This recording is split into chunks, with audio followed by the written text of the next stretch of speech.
बदल दे दिल की दुनिया दिल बदल दे खुदाया फजल फरमा दिल बदल दे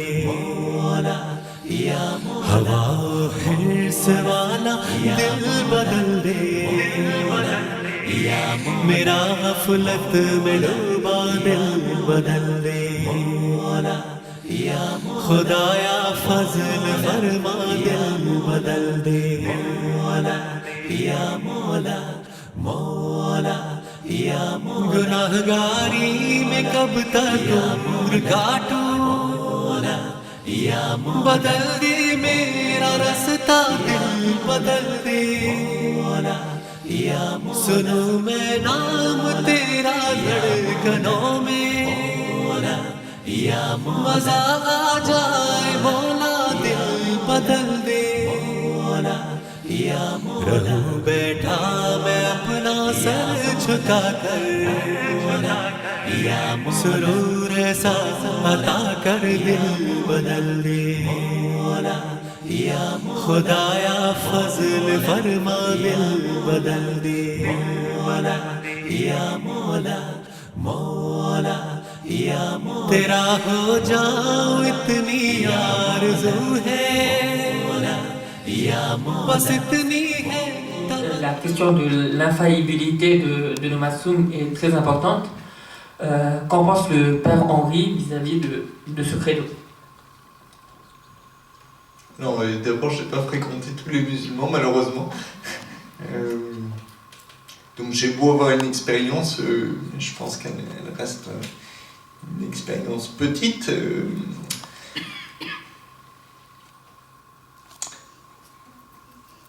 J'allais dire, de mon point de vue, pour moi, je ne considère pas qu'il puisse y avoir une infaillibilité ou une impeccabilité d'un quelconque homme que ce soit, à part, c'est la tradition chrétienne qui dit ça, à part Jésus et Marie. Voilà. Maintenant, si vous voulez, moi, ce qui me...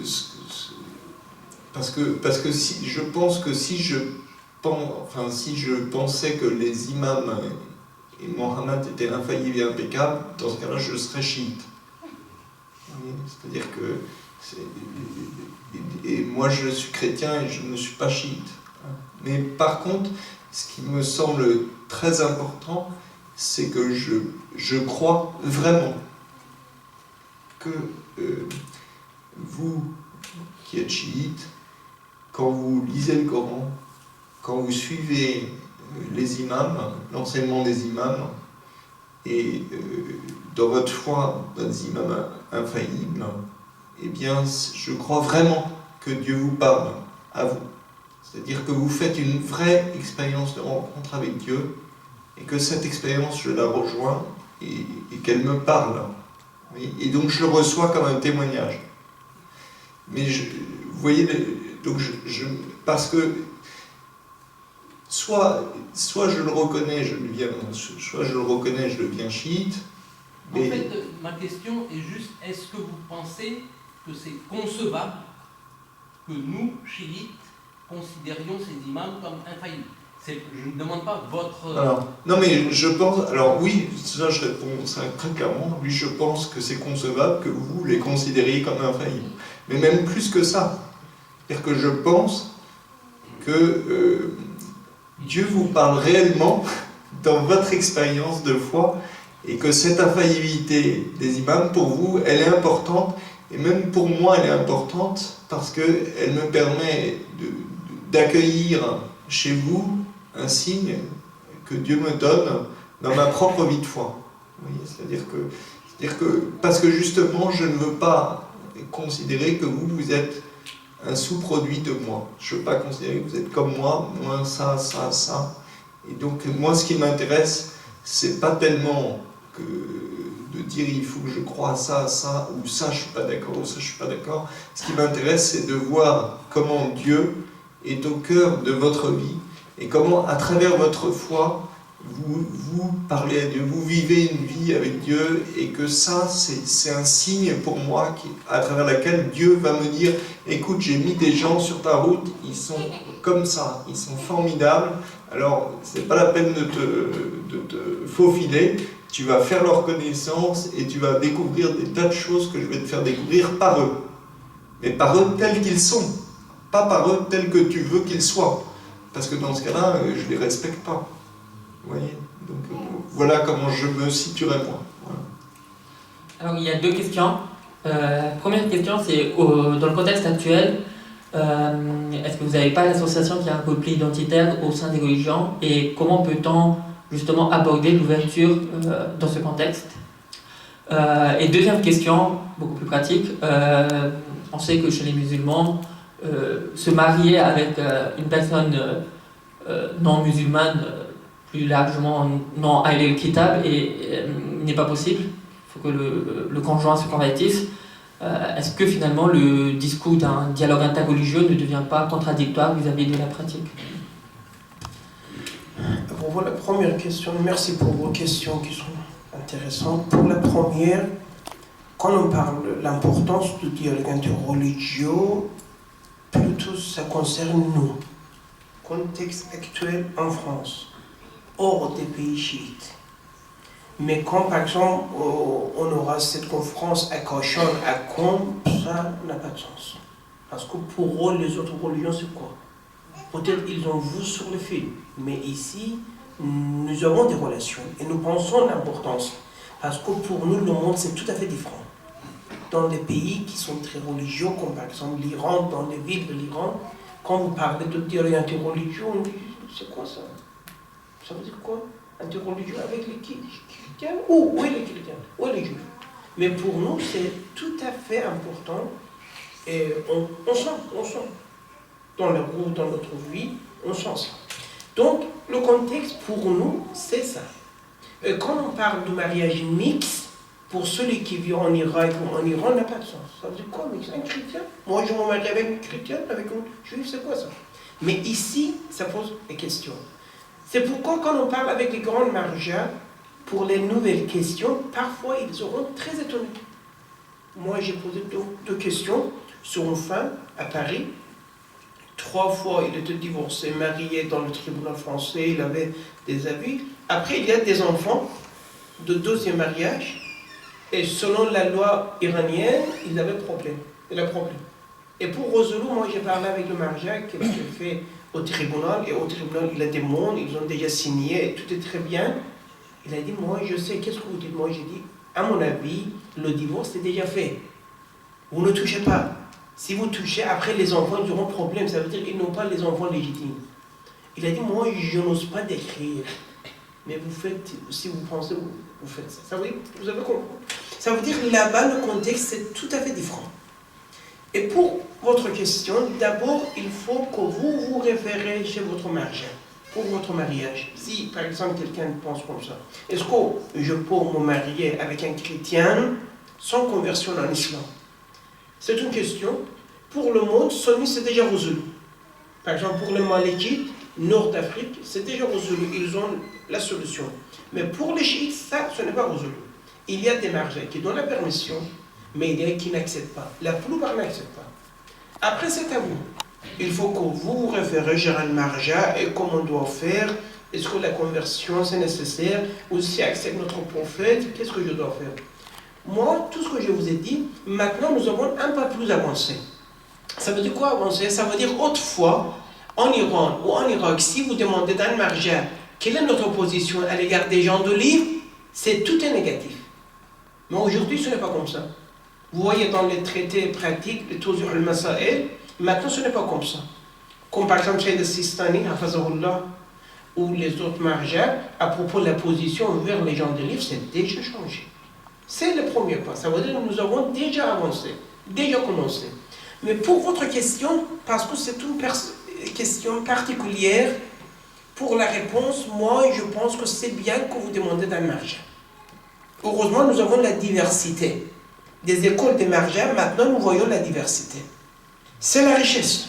Ça veut dire si vous avez un problème avec un fatwa, vous ne pouvez pas pratiquer, nous avons autorisation dans le chiisme pour aller l'autre, aller chez l'autre.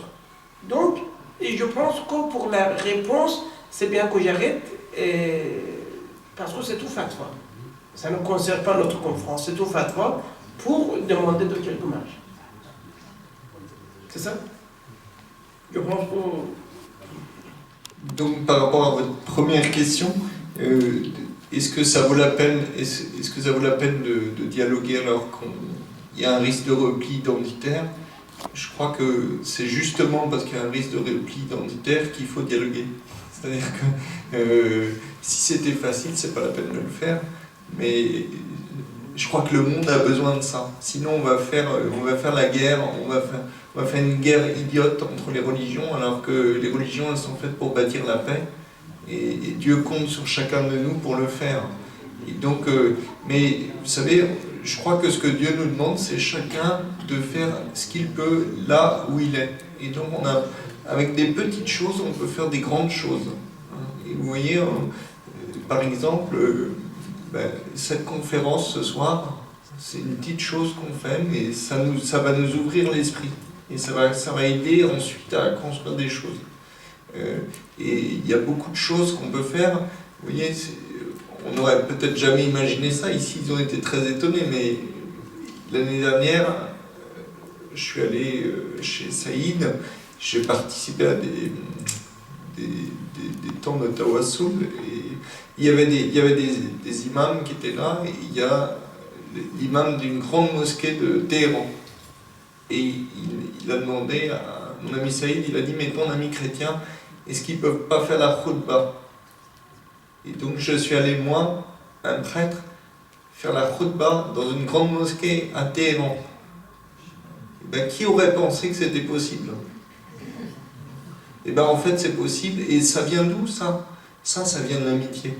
C'est parce qu'il a vu que j'étais son ami, et qu'il pouvait me faire confiance. Je n'allais pas dire du mal de l'islam, je n'allais pas insulter l'islam. On a pu faire un bon temps de partage ensemble. Et ça, moi je crois qu'avec l'amitié, on peut faire beaucoup de choses. Vous voyez? Et donc, il ne faut pas attendre que tout soit facile, mais on peut déplacer des murs avec peu de choses.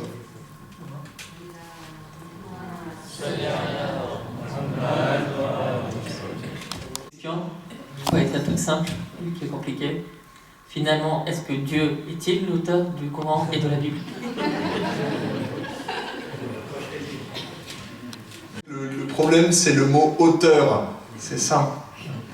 C'est que le mot auteur ne signifie pas la même chose dans nos deux traditions. Donc moi je crois qu'on a un seul et même Dieu, il n'y en a qu'un. Et que Dieu nous parle à travers nos livres sacrés. Voilà. Et que donc, dans chacune de nos traditions, Dieu parle aux hommes à travers les institutions de nos livres.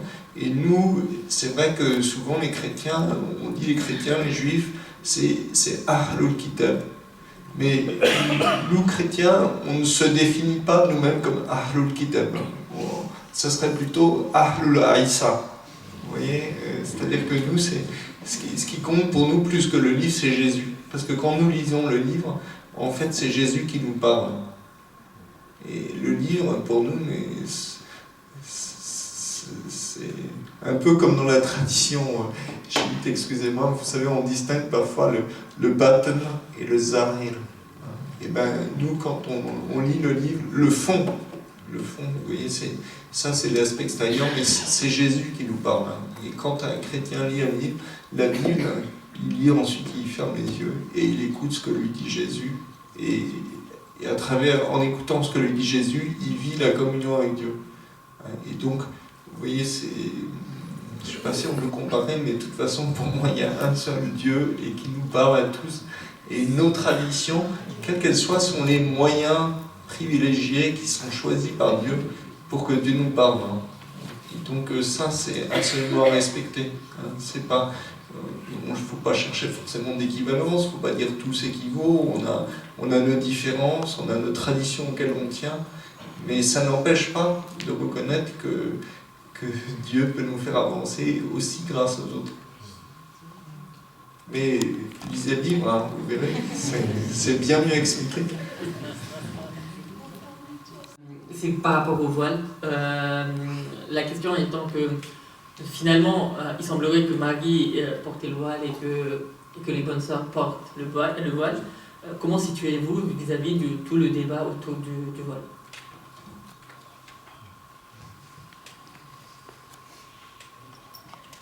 Oui, pour nous, il y a, dans le christianisme, en fait, la question de la loi est très secondaire par rapport à l'esprit. Et donc nous estimons qu'il y a des questions de traditions vestimentaires, d'habitude. Et donc de fait, les femmes ont été voilées pendant des siècles, et spécialement dans les assemblées. Marie aussi avait sans doute un voile, mais en fait on ne sait pas très bien, parce que les représentations qu'on a, c'est souvent des représentations d'une période, hein, notamment dans les peintures, à partir du XVIe siècle. Peut-être que si on avait des représentations médiévales, elles ne seraient pas du tout habillées pareil. Hein. Et donc il faut se méfier beaucoup des représentations. Hein.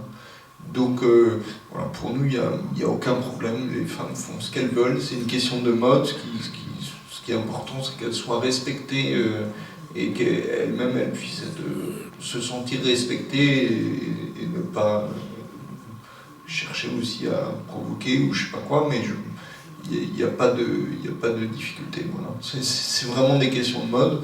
Après, moi, je comprends que nous, donc, on a un rapport à la loi en fait qui est très différent de l'islam, au sens où Jésus en fait a relativisé la loi, lui-même l'a pratiqué puisqu'il était juif, mais il a dit au fond ce qui est impur c'est ce qui sort du cœur de l'homme. Et donc ce qui rentre dans l'homme, ce qui apparaît, c'est pas impur en soi. Tout dépend de ce qu'on en fait. Et donc une pensée peut être impure, et ça Jésus la condamne. Si on a une pensée impure, mais il dit une chose n'est pas impure en soi. Et donc voilà. Et donc d'un point de vue chrétien, ça pose pas de débat. Et je vois que dans l'islam aussi, les traditions culturelles sont quand même très différentes suivant les pays. Et puis on distingue plusieurs types de voiles, et même le hijab par exemple, suivant les époques, si vous voulez, si vous prenez le début du 19e siècle ou maintenant, le rapport n'est pas du tout le même. Et puis comme vous savez comme moi, les 3 versets du Coran qui parlent du voile, ils ne sont pas non plus d'une clarté absolue. Une fois on parle de jilbab, une fois on parle de thawb, une fois on parle de khimar, mais la fois on parle de khimar, c'est pour dire rabattez le khimar sur vos poitrines, c'est pas pour dire mettez-le sur la tête. Et donc après vous savez très bien que ça dépend beaucoup de l'interprétation des hadiths et des coutumes. Voilà. Et donc moi je prends pas débat là-dessus, parce que je vais pas moi prendre débat sur ce que doivent faire les femmes musulmanes ou pas, c'est elles que ça regarde, enfin, c'est pas moi. Voilà. Foi et notre religion, on dit que c'est l'islam avec les éléments tout à fait définis et précisés. C'est notre culture. À l'égard du dialogue interreligieux, nous voyons les autres cultures, les autres religions. Quelle doit être notre position? On dit on respecte l'un l'autre, et l'amitié c'est notre nécessaire, c'est notre besoin. C'est selon notre contexte actuel. C'est ça. Ça veut dire aujourd'hui nous n'avons pas besoin de réfuter l'un l'autre. On a besoin de la richesse de l'un l'autre, des intérêts de l'un l'autre. C'est ça qui est important. Et moi je pense que j'ai parlé très précisément. Oui, pour répondre à votre question, mais c'est pas que je veux faire la pub pour le livre, mais on aborde justement ces questions pratiques. Vous voyez, par exemple, c'est la tolérance. Parce qu'en fait, il se trouve que dans les versets, vous savez très bien, dans les versets du Coran, on trouve des versets et d'autres qui peuvent être lus dans un sens contraire. Donc la question, c'est l'interprétation. Et donc, par exemple, on aborde ici la question du tahrif des Écritures. Est-ce que les Écritures des chrétiens, des juifs ont été falsifiées? Et donc on dit, c'est vrai, on trouve des savants qui ont dit que ça a été falsifié. Mais on trouve aussi des savants qui ont dit que ça n'a pas été falsifié. Et donc celui qui aujourd'hui veut avoir une fermeture, veut rester sur une position très fermée, il peut. Mais celui qui veut s'ouvrir, et le but c'est de dire que si aujourd'hui on vit dans un monde qui est ouvert, qui est constamment en relation avec les autres, et qu'on croit que Dieu justement a mis les autres sur notre chemin pour nous faire avancer, alors il faut s'ouvrir. Et dans le Coran, il y a tout ce qu'il faut pour s'ouvrir. Et donc vous trouverez là-dedans à la fois les références des versets, mais aussi des références des cheikhs, des shuyukh, des alim, qui donnent les possibilités d'avoir une interprétation ouverte sur ces questions-là. La question du khatm, par exemple, le sceau, la question du tahrif, ou d'autres questions comme ça, hein, qui permettent, si vous voulez, à la fois de respecter sa propre foi et aussi d'avoir un regard ouvert de tolérance. Hein. Mais après, je pense que c'est à chacun d'entre nous que la question est posée. Voilà. C'était très intéressante. On va devoir s'arrêter pour le respect des timings qu'on s'était imposés. Il est 23h quand même et les gens commencent à fatiguer. On a envie de revenir. Exactement, et ça sera une raison valable pour revenir ici. Donc je vous remercie avant tout d'être venu et d'avoir... Votre accueil très chaleureux. Merci à chacune et chacun. Je tiens aussi à remercier le public au nom du CDJ d'être venu aussi nombreux, on ne s'y attendait pas. Je tiens à vous rappeler d'une part que le thème de la conférence était bien évidemment le livre qui a été si bien présenté. Il est disponible ici, il n'y en a pas beaucoup, mais il y en a quelques-uns. Si vous voulez l'acheter, il coûte 20 € et vous pouvez le faire signer auprès des deux auteurs. Je tiens aussi à vous faire signaler qu'il y a 2 boîtes, plus qu'une seule, parce que la deuxième a disparu là-bas. C'est des boîtes qu'on a mises pour une participation libre. Si vous voulez aider le CDJ à organiser d'autres événements, eh bien, nous vous sommes reconnaissants de l'aide que vous apportez. Troisième annonce à faire, c'est par rapport à ceux qui ne reçoivent pas la mailing list du CDJ. Ceux qui ne reçoivent pas les mails du CDJ et qui souhaitent les recevoir, ils peuvent remettre leur adresse mail chez les filles de Raïcha Badouali et de Sidika Hossein Ali Vasram, et chez les garçons auprès de Yamin Siliman et de Shahzan Fida Hussein. Et dernière chose, le plus important, c'est qu'il y a un asto qui vous attend dehors, et bismillah.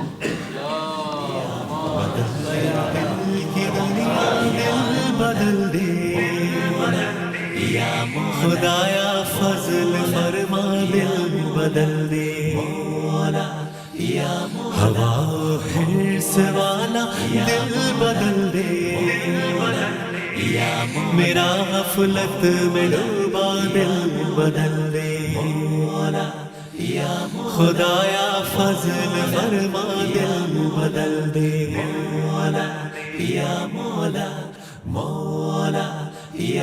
गुनाहगारी में कब तक उम्र काटूं बदल दे मेरा रास्ता दिल बदल दे सुनो मैं नाम तेरा धड़कनों में मजा आ जाए मौला दिल बदल दे रहूं बैठा मैं अपना सर झुका कर सुरूर ऐसा अता कर दिल बदल दे खुदाया फजल फरमा दिल बदल दे